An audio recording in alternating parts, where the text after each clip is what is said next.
Igitondo cyiza wowe udukurikiye kuri Impuguke Info, turi ku munsi wo kuwa mbere tariki ya 24 Werurwe 2025. Nitwa Niyonizera Mustafa Emmanuel, ninjye muzindukanye nk'uko mwamaze kubibona muri ako karango kakubwira kati wowe ngwino tubane mu makuru, twizera ko mumeze neza. Kavura hirya no hino mu gihugu kabyukiye ku mujyango, ariko natwanga rwose hakujya muri studio mbagenda ndebera mu birahure nkabona ibintu byakomeye cyane. Gusa twinjiye mu makuru agezweho, aho mu makuru tugiye kugaruka ndakubwira ko abakuru b'ibihugu bya East African Community ndetse na SADC bagiye kongera kwicarira ibibazo bya Repubulika Demokarasi ya Kongo. Iyi nkuru turayigaruka mu buryo burambuye.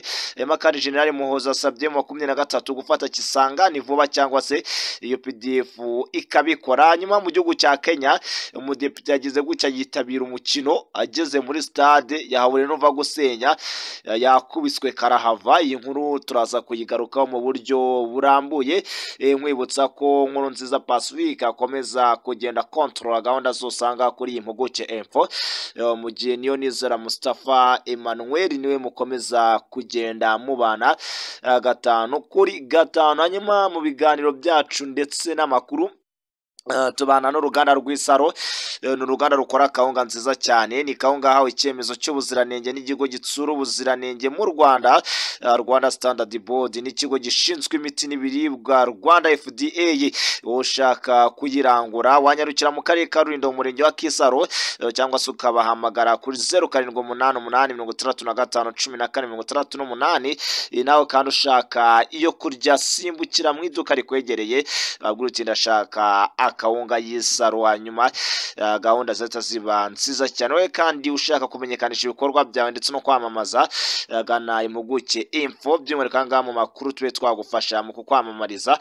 Ku bindi bisobanuro duhamagare cyangwa se twandikire kuri WhatsApp 0788350392. Ibintu birarushaho kugenda biba byiza cyane, tugende tubana nawe ndetse n'abandi bafatanyabikorwa bashaka kuza ahangaha. We kandi ufite icyifuzo, igitekerezo, inyunganizi, ushaka kuba wanyura kuri ubwo buryo n'ubundi ukabasha kubana natwe. Reka duhere ku bakuru b'ibihugu bya EAC ndetse na SADC bagiye kongera kwicara ibibazo bya Repubulika Demokarasi ya Kongo. Abakuru b'ibihugu rero byo muri East African Community ndetse na SADC barahura mu nama yo kuri 24 Werurwe 2025 baganira ku bibazo by'umwihariko ikibazo cy'umutekano muke uri mu burasirazuba bwa Repubulika Demokarasi ya Kongo. Bikaza kuba rero ku buryo bw'ikoranabuhanga. Minisitiri w'ububanyi n'amahanga w'u Rwanda Ambassadeur Olivier Nduhungire yabitangaje ku mugoroba kuri 23 Werurwe 2025 mu kiganiro rero yaje kuza kuba atanga kuri televiziyo y'u Rwanda, kari mu kiganiro cyitwa Inkuru mu makuru kuri televiziyo y'igihugu.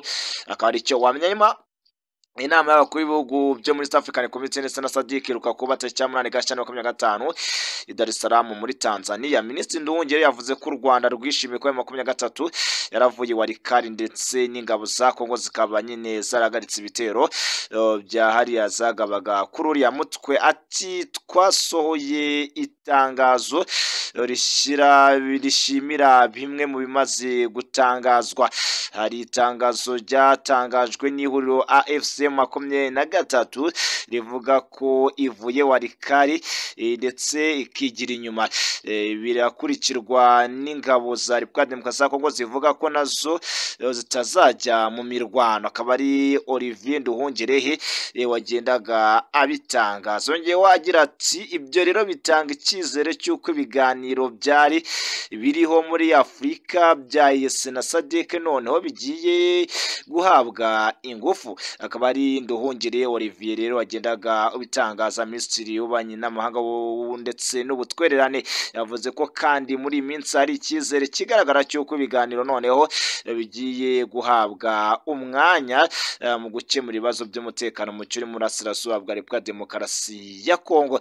Ati cyane cyane ko ejo kuwa mbere tariki ya 24 Werurwe 2025 ku mugoroba hazaba inama y'abakuru b'ibihugu bya EAC ndetse na SADC hifashishijwe ikoranabuhanga kugira ngo bemeze byemejwe n'abaminisitiri b'ingabo n'ububanyi n'amahanga iharare. Urumva ni Olivier Nduhungire wagendaga abitangaza.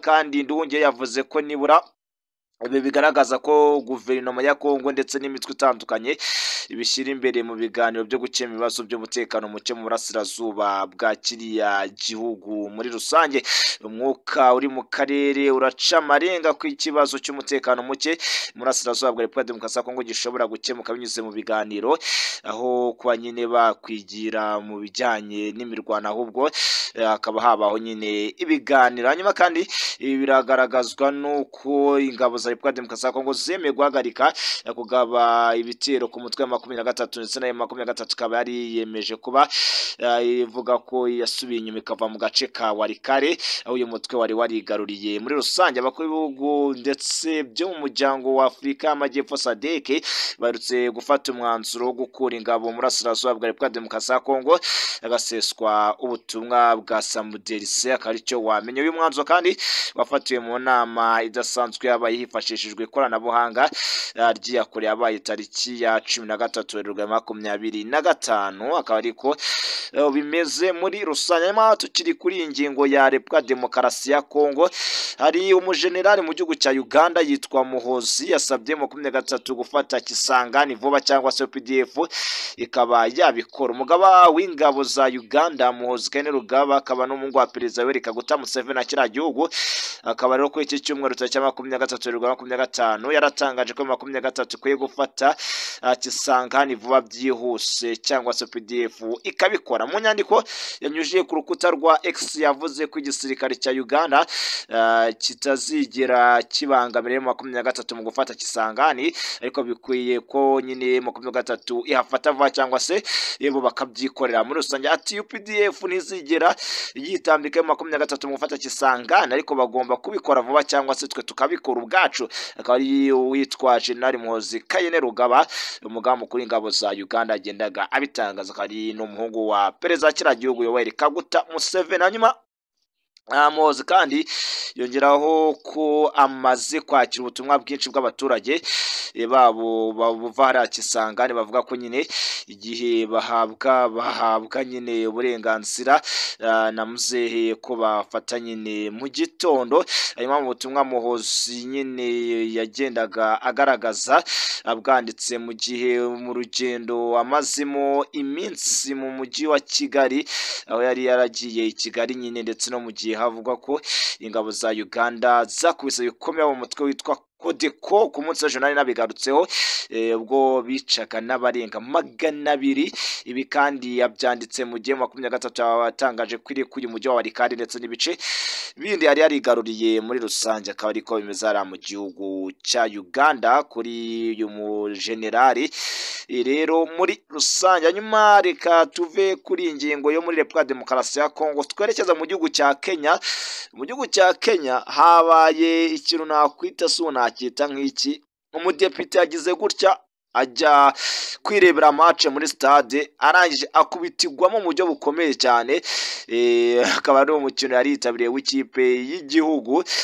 Niyo nkuru nawe tugiye kwerekezaho. Umudepite mu gihugu cya Kenya yitwa Peter Sarasha yakubitiwe n'abafana ndetse basorwa muri Nyayo Stadium, aka stade nkuru hariya mu gihugu cya Kenya, ubwo ari yitabiriye umukino wahuje Harambee Stars ndetse n'igihugu cya Gabon mu gushaka itike yo kujya mu gikombe cy'isi. Kuri iki cyumweru amashusho yasakaye ku mbuga nkoranyambaga agaragaza ko uriya mudepite rero wo muri Mumiyasi wari wambaye umwambaro wa AFC Leopards ari hagati y'abafana imbere muri Nyayo Stadium hariya mu gihugu cya Kenya.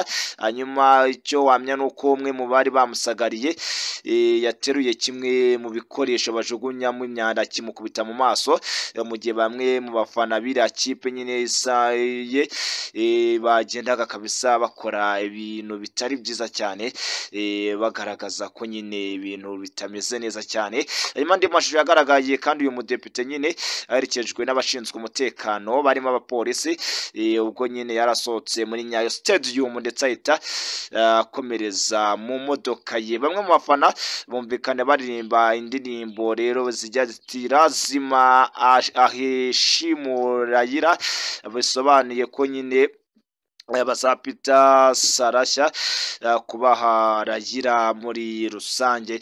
Nyuma yaho ishyaka rya DAPK rya Sarashya turuka mu ryamaganye ubugizi bwa nabi yakorewe, aho ryagize riti ubugizi bwa nabi bwakorewe umudepite wacu Peter Sarashya bwateguwe n'ibyigomeke muri Nyayo Stadium ntibukwiye. Uyu mukino warangiye igihugu cya Kenya gitsinzwe na Gabo ibitego 2-1, akaba ariko bimeze muri rusange, ndetse igomba ku mwanya wa kane mu itsinda F n'amanota 6, mu gihe iki gihugu cyo mu burengerazuba bwa Afurika aricyo kiyoboye itsinda n'amanota 15. Hanyuma ibitego byombi bya Gabo byatsinzwe na Kabare Pierre-Emerick Aubameyang, akaba ari umukinnyi mpuzamahanga wa kiriya gihugu, ariko byaje kuza kwa bigenda mu gihe igitego kimwe cya Kenya cyatsinzwe na kapiteni wa yitwa Michael Olunga, ariko bimeze rero muri rusange. Hanyuma mbere y'uko iriya mukino utangira, hari abafana benshi bateje akavuyo bashaka kwinjira, abandi rero bakaza kurira inkuta za Nyayo Stadium kugira ngo bajye gushaka imyanya, dore ko amatike yari yashize kuwa gatandatu, ariko bimeze rero muri rusange. Ubwo ngubwo mvuga n'ibi ngibi n'u Rwanda nyine rwatsinzwe mu gushaka ikiyo kujya mu gikombe cy'isi ibitego bikubusa na Nigeria Super Eagles ku munsi kwa gatanu. Ibitego rwose byagendaga bijyamo byitsinzwe na Victor Osimhen, ariko byaje kuza kwa bigenda muri rusange. Hanyuma kandi ubwo nyine nekana ko nkasorezeho Amavubi ku munsi w'ejo azakina na Lesotho kuri Stade National Amahoro n'ubundi mu gushaka itike yo kujya mu gikombe cy'isi 2026. Nyanga nsoreje amakuru yagizwe muri kino gitondo. Mbashimire cyane, nshimire cyane mwese twabanye, nshimire cyane muri nziza Pacifique. Nge nitwa Niyonizera Mustafa Emmanuel. Turaza gusura amasaha ari imbere mu yandi makoza kuza kubagizwe gatamuze kugira umunsi mwiza. Abakavura kagezeho twizere ko mukomeza kugenda mugobwa neza, bukatagezeho namwe mwihangane ko biragoye ko muri kino gihugu nta hantu imvura itageze ubwo niba ari aho itageze mutubwira aho ngaho muri comment. Ese mwe imvura mwayibonye? Gatamuze kugira umunsi mwiza.